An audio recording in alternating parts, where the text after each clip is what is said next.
Hello, here I am to share my testimony, the part one. I was raised by, my father was a Catholic, not a practicing one, but one in name. My mother was Anglican. I was sent to a Catholic school, and so I got lots of indoctrination. I had to go to church every Sunday because my father said I had to, even though he himself did not go. Okay. So by the time I reached about, I don't know the exact age, maybe 11 or 12, I stopped believing in a lot of fairy tales, and including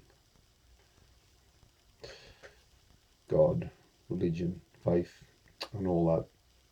For a long time before that, we used to go to church, my friend Mike and I, and we would just be sitting there and we would just be mucking around, not really listening to anything. And we used to wait till the church started filing up the front to receive the communion, and we'd take that as an opportunity to just slip out the door.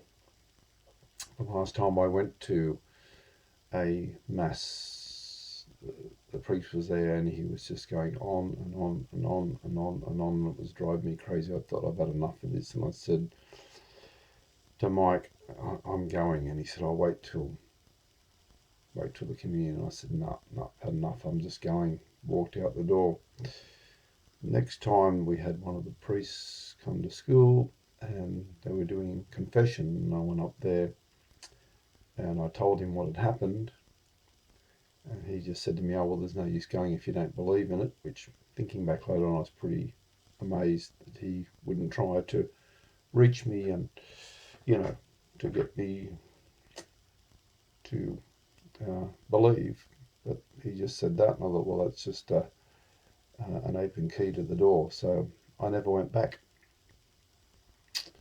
Spent the rest, a long part of my life, more than 30 years, as an atheist. And during that time, I believed that religion was just invented by man to control man, that, well, if you could give them some hope in religion, doesn't matter how bad your life is now, that, you'll die and go to heaven and it'll be all okay just to live this life of misery, and things like that.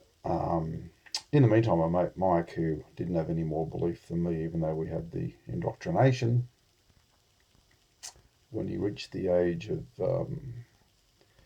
16, we started going along to this church youth night, because they played all games and all that. It was in a church, but the purpose of going was just purely to play games and have fun. Anyway, they went away for this weekend, and it was going to be a fun thing too. But and I was originally supposed to go, but didn't go. But I remember it like it was yesterday. He came back from that event, and he said to me, "Kev, I'm now a Christian." And I said, "Oh, okay, that's interesting, Mike. Good to you."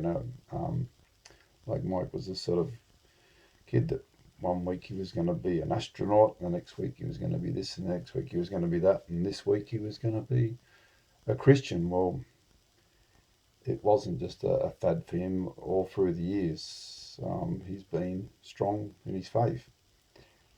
Um, so I mentioned Mike because a few years after that, he popped around for a visit, and he had these two books by Josh McDowell called Faith, Evidence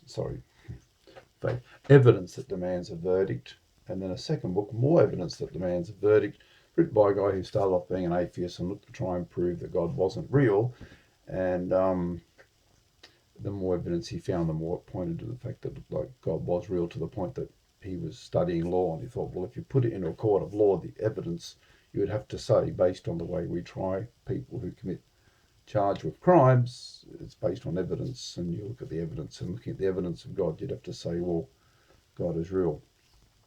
Let me tell you, those books sat on my bookcase for year after year after year. Um, probably nearly 30 years. And I remember quite a few times I'd pick it up and look at it and read the cover, and I'd think, this book is trying to say that there's evidence here that prove that God is real, but in my mind, God's not real, so that means this book is rubbish.